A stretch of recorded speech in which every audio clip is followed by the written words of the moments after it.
بسم اللہ الرحمن الرحیم۔ السلام علیکم۔ دبئی حکومت نے 2 بڑے جرمانوں کا اعلان کر دیا۔ ایک تو ہے 2 سال قید اور 1 لاکھ درہم کا جرمانہ۔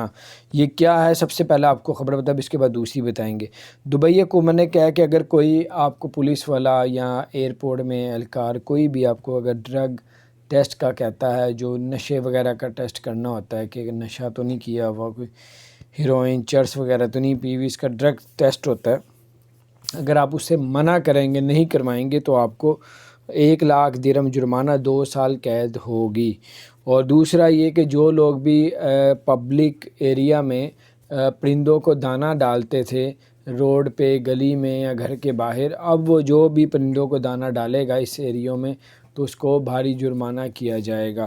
یعنی کہ آپ ویران جگہ پہ، جنگل وغیرہ میں کہیں ڈال سکیں، لیکن انہوں نے اب بالکل ہی پابندی لگا دی ہے، پبلک پلیس میں آپ لوگ نہیں ڈال سکیں گے، نہیں تو بھاری جرمانہ ہوگا۔ یہ تھی کچھ اپڈیٹ، دوستوں کو بھی بتائیں تاکہ بڑے جرمانوں سے بچ سکیں۔